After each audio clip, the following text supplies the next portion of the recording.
तेज तपती धूप में जब मैं अपने घर पहुंचा तो कुछ ही देर बाद मेरी माँ ने दरवाजा खोला और मैं थका हुआ पसीने में भीगा घर के अंदर गया। मेरी माँ ने मुझे पानी का गिलास दिया और फिर मुझसे कहने लगी कि देखो, घर का सारा काम मैंने किया है, झाड़ू पोछा लगाया है और बर्तन भी सारे पड़े हुए थे। अब इन हड्डियों में इतना दम तो है नहीं कि मैं घर बार संभालूं। तुम अपनी पत्नी को जाकर देखो, आखिर वो करती ही क्या है। मैं जब अपने कमरे में गया तो मैंने देखा कि मेरी पत्नी सुकून से बेड पर सोई हुई है। मुझे बहुत गुस्सा आया और उसके बगल में मेरी बेटी भी सो रही थी। एक पल को मैं सोचने लगा कि देखो, मैं सारा दिन ऑफिस में मेहनत करता हूँ, अपना सर खपाता हूँ और बॉस की सारी बातें सुनता हूँ और इसके बाद 2 स्टॉप बदलकर घर आता हूँ और नीलम को देखो कितने सुकून से सो रही है। मैं गुस्से में उसे पुकारने लगा तो वो जाग गई और साथ में सोई हुई मेरी बेटी भी, वो भी शायद अपनी माँ के पास से उठकर जाने से जाग गई थी और रोना शुरू कर चुकी थी। नीलम जल्दी से उठी और दिशा का फीडर धोकर उसमें दूध डालकर उसे देने लगी तो दिशा चुप हो गई। वो थोड़ी देर के लिए दिशा के पास बैठी और मैं हाथ धोने के लिए बाहर चला गया। मेरी माँ बाहर ही खड़ी थी। वो मुझसे कहने लगी, देख लिया आज तुमने अपनी आंखों से कि तुम्हारे जाने के बाद तुम्हारी पत्नी आराम करती रहती है और घर का ज्यादातर काम तो मैं खुद करती हूँ। मैं सोचने लगा कि रात को दिशा को सुलाते हुए काफी टाइम हो गया था, लेकिन दिशा फिर भी सो नहीं रही थी और नीलम दिशा को लेकर दूसरे कमरे में चली गई थी। लेकिन इसके बावजूद काफी टाइम मुझे आवाज आती रही। दिशा बिलक बिलक कर रो रही थी और कितने घंटे मैं सोया नहीं था। फिर न जाने कब मेरी आंख लगी और कुछ घंटे सोने की वजह से मेरा सर दर्द से फट रहा था। पता नहीं नीलम कितनी देर नहीं सोई होगी। आखिरकार मैं कमरे की तरफ मुड़ा तो मेरी माँ फिर मुझे पीछे से आवाज देने लगी कि अपनी पत्नी को बोलो कि तुम्हें कुछ चाय पानी का पूछे। जब देखो पलंग तोड़ती रहती है, दिशा का बहाना बनाकर रखा हुआ है और खुद सो जाती है। मुझे बहुत गुस्सा आ गया। मैं जब अपने कमरे में गया तो नीलम फिर सोई हुई थी। मैंने गुस्से से उसे पुकारा और उससे कहा, आखिर तुम घर में करती ही क्या हो। मेरी इस बात से वो मुझे हैरत से देखने लगी। वो रोने लगी और कहने लगी कि मेरे सर में बहुत तेज दर्द है। मैंने गुस्से से अपनी पत्नी को देखा और कमरे से बाहर चला गया। मैं अपनी माँ के कमरे में गया। आज तो मेरी बड़ी बहन भी आई हुई थी। मुझे देखकर शोर मचाने लगी। वो कहने लगी कि तुम्हें जरा भी अपनी माँ का ख्याल नहीं है, अपनी पत्नी का ही ख्याल रखना। मैं तो जब भी आती हूँ तुम्हारी पत्नी को आराम करते हुए ही देखा है, घर में वो करती ही क्या है। मैं चुपचाप बैठ गया। थोड़ी देर बैठने के बाद मैं किचन में चला गया। जब मैं किचन में गया तो मेरी पत्नी वहाँ पर मौजूद थी। मेरी माँ को लीवर की प्रॉब्लम थी, इसलिए मेरी पत्नी उनके लिए परहेजी खाना बनाती थी, जबकि मुझे चटपटे खाने पसंद थे, इसलिए वो मेरे लिए अलग और माँ का परहेजी खाना अलग बनाती थी। कभी कभी वो बिजी हो जाती, माँ थोड़ा बहुत अपने लिए खाना बना लेती थी। रात को फिर दिशा के पेट में बहुत दर्द था। वो बहुत ज्यादा रोने लगी। मैं जब गहरी नींद में सो रहा था तो उसके रोने की आवाज आई। मैंने गुस्से से अपनी पत्नी को देखा और उससे कहा, तुमने तो सारा दिन अपनी नींद पूरी कर ली है, मेरी नींद क्यों हराम कर रही हो। इसे लो और दूसरे कमरे में चली जाओ। वो चुपचाप उठी और दूसरे कमरे में चली गई, जबकि मैं सुकून से सो गया। अगले दिन मैं ऑफिस चला गया। वहाँ सारा दिन मैं काफी टेंशन में रहा था। नींद पूरी नहीं हुई थी। अपने लिए चाय का कप मंगवाया और चाय पीने लगा। बॉस ने भी आज बहुत काम ज्यादा दे रखा था। चाय के साथ एक पेन किलर भी ली। सुबह घर से निकलते हुए नीलम ने लंच भी दिया था। चाय पीने के 1 घंटे बाद मैंने लंच किया और फिर जो ऑफिस का काम बचा हुआ था वो करने लगा। 5 बजे ऑफिस से छुट्टी हो जाती थी, लेकिन मेरा काम अभी तक पूरा नहीं हुआ था क्योंकि आज मेरी तबीयत बहुत खराब थी। मुझे बहुत चिड़चिड़ापन महसूस हो रहा था। एक तो दिशा ने भी तंग किया हुआ था और ऊपर से दीदी के 2 बच्चे भी आए हुए थे। फिर 5 बजे तक मैंने अपना काम खत्म किया और मेरी उस वक्त बस आ चुकी थी। काफी टाइम में दूसरी बस का इंतजार करता रहा। इसके बाद मेरी दूसरी बस आई और मैं उसमें बैठ गया। गर्मी भी बहुत तेज थी। मैं घर आया तो नीलम कमरे में ही मौजूद थी और दिशा को सुलाया हुआ था। मैंने गुस्से से उसे देखा और कहा कि तुम अब जागी हो, लेकिन वो कहने लगी नहीं, दिशा की तबीयत बहुत खराब थी, मैंने अभी दवाई देकर इसे सुलाया है, इसके पेट में बहुत दर्द था। वो उठी और मेरे लिए पानी लेकर आई। मैंने उसे चाय बनाने के लिए कहा। वो चाय बनाने के लिए किचन में गई तो माँ मेरे कमरे में आई और बैठ गई। मैंने अपनी माँ से हाल चाल पूछा तो वो कहने लगी, रमन बेटा, तुम्हारी पत्नी अब उठी है, कुछ भी नहीं करती। मुझे बहुत गुस्सा आया। मैं उठा और किचन में जाकर नीलम पर चिल्लाने लगा। मैंने उससे कहा कि तुम दफा हो जाओ, अपने माँ बाप के घर चली जाओ, यहाँ पर तुम करती ही क्या हो। जबकि वो मुझे हक्की बक्की सी देखने लगी और परेशान हो गई। कहने लगी, रमन क्या बात है, आप क्यों मुझ पर चिल्ला रहे हैं, जबकि मैं उसे घूरे जा रहा था और मैंने उससे यही कहा था कि आदमी किस लिए शादी करता है कि पत्नी उसका घर संभाले, उसके बच्चों का ख्याल रखे। और क्या मेरी माँ इस हालत में घर के काम करते हुए अच्छी लगती है? तुम्हें जरा भी ख्याल नहीं है कि मेरी माँ की तबीयत भी ठीक नहीं रहती? जबकि नीलम मुझे परेशानी से देखे जा रही थी। कहने लगी, नहीं रमन, मैं सारा काम खुद करती हूँ और अब सारा काम करने के बाद मैं कमरे में जाकर आराम कर रही थी। पूरी रात दिशा ने मुझे सोने नहीं दिया, जबकि मैं इसी बात पर अड़ा हुआ था कि नहीं, मैंने खुद कल अपनी आंखों से देख लिया है कि तुम क्या कुछ करती हो। जब मैं आया तो तुम सो रही थी। नीलम चुप रही, कुछ ना बोली, जबकि मुझे बहुत गुस्सा आ रहा था। मैंने गुस्से से उसे कहा कि दफा हो जाओ, अपने माँ बाप के घर जाओ और जितना मर्जी आराम करो। वो चुप हो गई और जाकर उसने अपने भाई को फोन किया। कुछ ही देर में उसका भाई उसे लेने आ गया। उसने अपना और दिशा का सामान पैक किया। जब मैंने देखा कि वो दिशा के कपड़े भी रख रही है और उसकी जरूरत का सामान भी, तो मुझे और गुस्सा आ गया। मैंने वो सामान उसके बैग से निकलवाया और उसे बहुत डांटा कि तुम्हें जाना है तो जाओ, लेकिन मैं दिशा को तुम्हारे साथ नहीं भेजूंगा। जबकि वो रोई जा रही थी और जिद कर रही थी कि नहीं, दिशा मेरे बगैर नहीं रह सकती, आप कैसे उसे संभालोगे। मैंने उससे कहा कि तुम बस घर में एक ही काम तो करती हो, तुम्हें दिशा को ही तो संभालना होता है, जबकि बाकी के सारे काम माँ करती है, तो दिशा को भी वो रख लेंगी। फिर ऑफिस से वापस आकर मैं खुद दिशा को देख लिया करूँगा, तो तुम्हें उसके लिए परेशान होने की जरूरत नहीं है। उसका भाई बाहर ही गाड़ी में बैठा हॉर्न दे रहा था।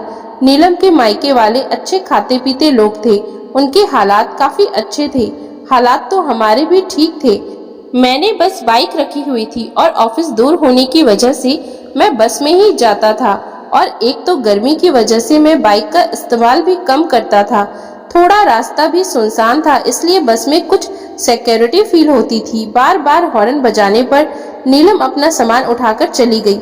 जब वो दिशा को उठाने लगी तो मैंने उससे दिशा को छीन लिया और गुस्से में उसे बाहर की तरफ धक्का दिया। वो गिरते गिरते बची थी। वो रोते हुए जाकर अपने भाई की गाड़ी में बैठ गई। उसका भाई गाड़ी से बाहर निकला। शायद वो अपनी भांजी को मुझसे लेना चाहता था।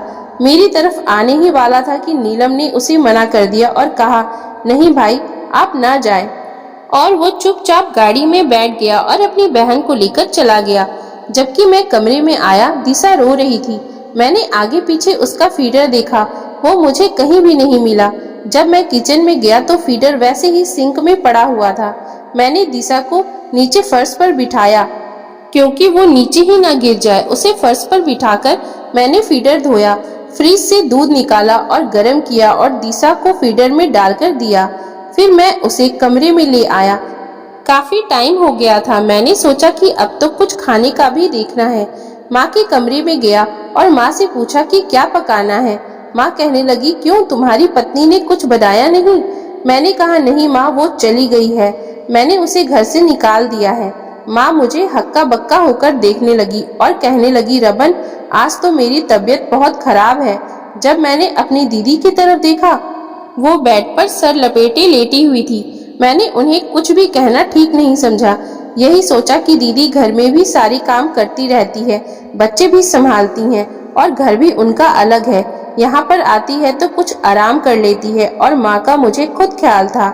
मैं किचन में चला आया। किचन में आकर मैंने देखा सब्जी बनी हुई थी, यानी नीलम सब्जी बनाकर गई थी। जब मैं ऑफिस से आया था तो वो सब्जी बना चुकी थी। फिर इसके बाद मैंने किचन में देखा कुछ बर्तन पड़े हुए थे। मैंने सोचा माँ इन्हें कैसे धोएगी। माँ की तो तबीयत भी ठीक नहीं है, इसलिए मैंने खुद ही धोना शुरू कर दिया। थोड़े से बर्तन थे, बहुत जल्दी धुल गए। जब मैं उन्हें शेल्फ पर रखने लगा तो मुझे दिशा के रोने की आवाज आई। मैं भागता हुआ कमरे की तरफ गया। दिशा अपना फीडर खत्म कर चुकी थी, वो बहुत ज्यादा रो रही थी। मैं उसके पास गया और उसे उठा लिया। जैसे ही उसे उठाया तो मुझे अपने हाथ पर गीलापन महसूस हुआ। मैंने देखा तो दिशा ने पॉटी की हुई थी। मैंने जल्दी से दिशा का पैम्पर चेंज किया और बहुत बुरे दिल से चेंज किया, यहाँ तक कि मुझे उल्टी भी आने लगी थी, लेकिन मुझे ये काम भी करना था। पॉटी साफ करके मैंने दिशा के कपड़े चेंज किए। कपड़े चेंज करने के बाद मैंने दिशा को झूले में लिटा दिया और वो सुकून से लेट गई थी। शायद वो इसलिए रो रही थी कि उसका पैम्पर गंदा था। फिर इसके बाद मैंने बेड से सारी चीजें उठाई और बाहर फेंकी। जब बेडशीट को देखा तो वो भी गंदी थी। मैंने वो बेडशीट भी उतारी और अलमारी से धुली हुई बेडशीट निकालकर बेड पर बिछा दी। फिर वॉशरूम गया और जाकर दिशा के कपड़े और बेडशीट धोई। अभी मैं धो ही रहा था कि मुझे दिशा के रोने की आवाज फिर से आई। मैं भागा हुआ कमरे में आया और यही सोच रहा था कि कहीं दिशा गिर न जाए, क्योंकि अभी उसे बेड या झूले से नीचे उतरना नहीं आता था। मैं उसे उठाकर माँ के पास चला गया। मैंने कहा, माँ थोड़ी देर दिशा को देख लीजिए। मैं उसे माँ के पास छोड़ आया और आकर बेडशीट धोकर छत पर फैलाकर वापस आया तो मैं किचन में चला गया। मैंने सोचा कि सब्जी तो नीलम बनाकर गई है, लेकिन मुझे रोटियां भी देखनी है। मैंने सोचा कि चलो कोई बात नहीं, मैं बेलन पर कुछ ना कुछ तो कर ही लूंगा। दीदी की तबीयत भी खराब है और माँ से तो मैं ये नहीं कह सकता कि माँ आप कुछ बना कर दे। मैंने फ्रिज खोला और देखा फ्रिज में आटा तो था ही नहीं। अब आटा कैसे गूंथूं? आटे का तो मुझे पता ही नहीं है। मैंने सोचा कि क्यों ना खाना ऑर्डर कर दूं। मैंने माँ का परहेजी खाना देखा तो वो भी बना हुआ था, सिर्फ रोटियां मुझे ऑर्डर करनी थी। मैंने रोटियां का ऑर्डर दिया और फिर माँ के कमरे में चला गया, क्योंकि मुझे दिशा के रोने की आवाज आ रही थी। मैं दिशा को उठाकर ले आया और उसे चुप करवाने लगा, लेकिन मुझे महसूस हुआ कि शायद इसे भूख लग रही है। मैं किचन में गया और उसके लिए सेरेलैक बनाया। पहले तो मुझे समझ ही नहीं आ रहा था कि सेरेलैक बनाना कैसे है। फिर इस डब्बे के ऊपर लिखा हुआ था कि इसे किस तरह से बनाना है। मैंने सेरेलैक बनाया और दिशा को खिलाने लगा।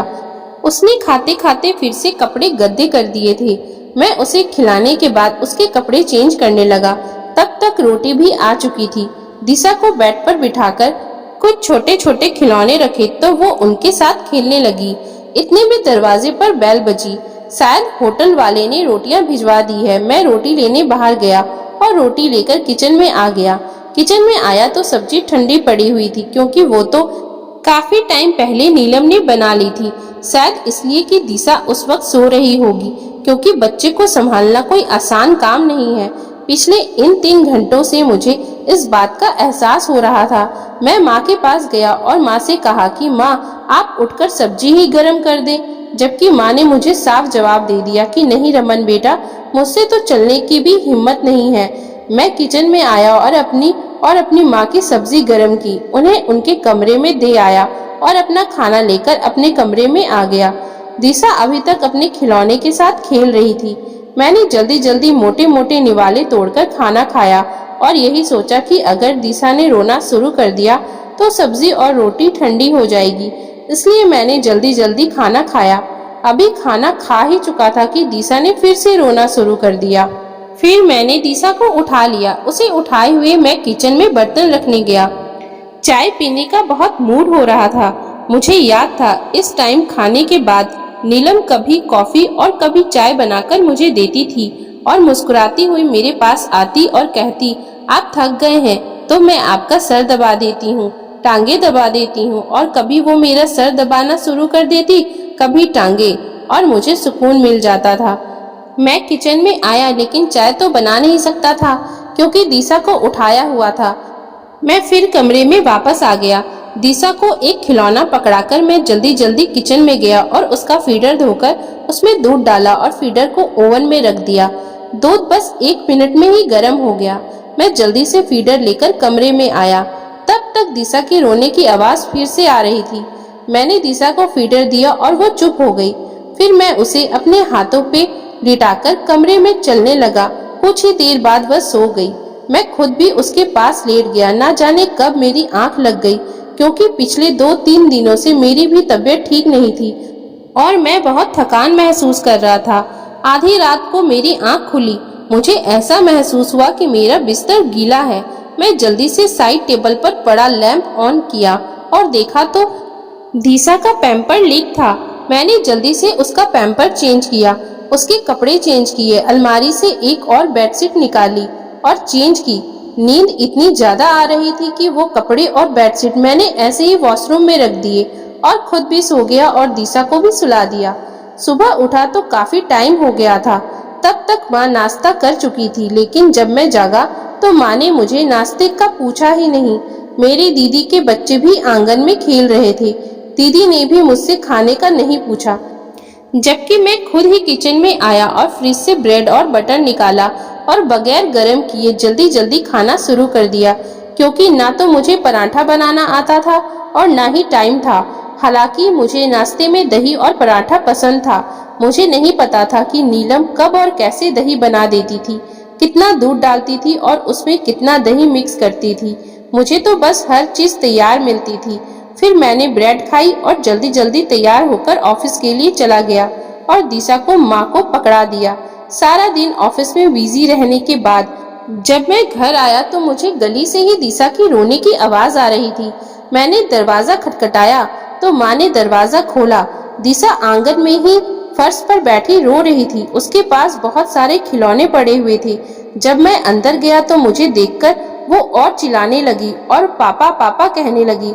मैंने जल्दी से उसे उठाया और वो कल ही वाला हाल कि उसके पैम्पर से मेरा हाथ गंदा हो गया। मैं बहुत परेशान हुआ और अपनी माँ की तरफ देखने लगा और अपनी माँ से कहा कि माँ, दीदी से ही कह देती, ये उनकी भी तो कुछ लगती है, भाई की बेटी है, इंसान कम से कम मजबूरी में ही कोई काम कर देता है। माँ कहने लगी कि नहीं बेटा, तुम्हारी दीदी तो दिन में ही चली गई थी।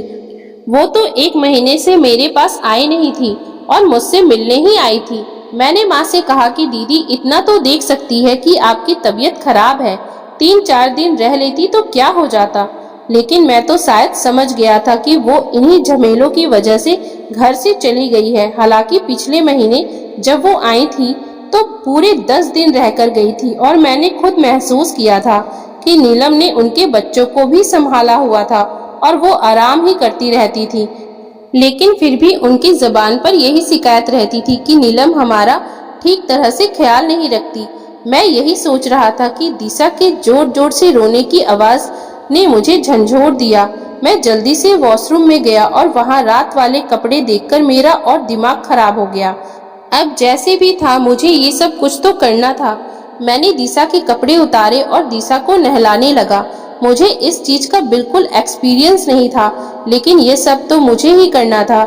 मैंने दिशा को अच्छे से तैयार किया और कमरे की हालत ठीक की। जल्दी से वॉशरूम में जो गद्दे कपड़े थे उन्हें धोए, अपनी शर्ट धोई और छत पर फैलाने के लिए चला गया। मुझे बहुत कुछ याद आ रहा था कि इतने सारे काम के बाद भी नीलम ने कभी अपने माथे पर बल नहीं डाले थे। अगर मैं कुछ कह भी देता तो वो आगे से मुस्कुरा देती थी।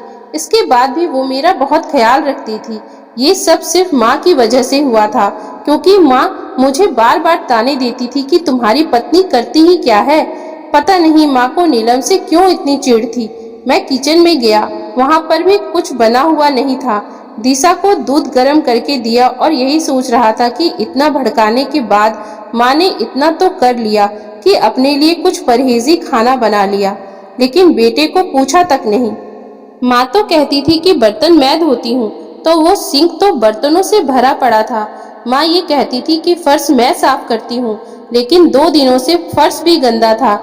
मैं किचन में गया और कुछ बर्तन धोए, क्योंकि अब तक मुझे सब कुछ बहुत अच्छे से समझ में आ गया था। किचन की कुछ चीजें समेटी थी और आकर दिशा को उठाया और उसे प्यार करने लगा और अपनी बेटी से कहा कि चलो बेटा। जब बाहर निकला तो माँ कहने लगी, रमन बेटा कहाँ जा रहे हो? मैंने कहा माँ मुझे पता है कि मुझे कहाँ जाना है। ये कहते हुए मैंने अपनी बाइक निकाली और दिशा को आगे बिठाया और अपनी बाइक को उस साइड पर ले गया जहाँ मुझे जाना था, जिन रास्तों पर मेरी मंजिल थी। मैं ये समझ गया था कि मैं नीलम के बगैर कुछ भी नहीं हूँ। मेरी पत्नी के बगैर मेरा घर अधूरा है। ये सब कुछ मेरी बेटी, मेरा घर तो मेरी पत्नी ने ही संभाला हुआ था। मुझे अभी भी याद आ रहा था कि सुबह ऑफिस के लिए कपड़े निकालना भी मेरे लिए कितना मुश्किल हो रहा था। वो तो शुक्र है कि नीलम ने कुछ कपड़े मेरे प्रेस करके अलमारी में लटकाए हुए थे। मैं इन्हीं सोचों में था कि नीलम के मायके के करीब पहुंच गया। मैंने दरवाजा खटखटाया तो दरवाजा नीलम की भाभी ने खोला। मैं नमस्ते करते हुए अंदर आ गया। उन्होंने दिशा को मेरी गोद से ले लिया। मैंने उनसे नीलम के बारे में पूछा। उन्होंने कहा कि वो अंदर कमरे में बैठी है। मैं जब नीलम के पास गया तो मैं ये देखकर हैरान रह गया कि उसकी आंखें सूजी हुई थी। शायद वो बहुत ज्यादा रोई थी। मैंने उसे पुकारा। मुझे देखकर वो बहुत हैरान हुई और जल्दी से उठकर खड़ी हुई और मुझसे दिशा का पूछने लगी। जल्दी से भागकर गई और उसने दिशा को उठा लिया और उसे चूमने लगी। ये सब देखकर मैं मुस्कुराने लगा और मैंने नीलम का हाथ पकड़ लिया और उससे कहा, नीलम, मैं तुमसे माफी मांगने आया हूँ। तुम्हारे बगैर मेरा घर अधूरा है। मेरा इतना ही कहना था कि वो मुस्कुरा दी और दिशा को खूब प्यार करने लगी। वो एक पत्नी भी थी और एक माँ भी। वो हंसी खुशी मेरे साथ मेरे घर वापस आ गई। बस इन 2 ही दिनों में मुझे ये एहसास हो चुका था कि पत्नी के बगैर सब कुछ अधूरा है, घर, पति और बच्चे। तो दोस्तों, अगर आपको हमारी आज की ये कहानी अच्छी लगी हो तो कृपया आप हमारे चैनल को लाइक, शेयर और सब्सक्राइब जरूर कर लें, जिससे हम आपके लिए और भी अच्छी अच्छी कहानियाँ लाते रहें। Thank you for watching.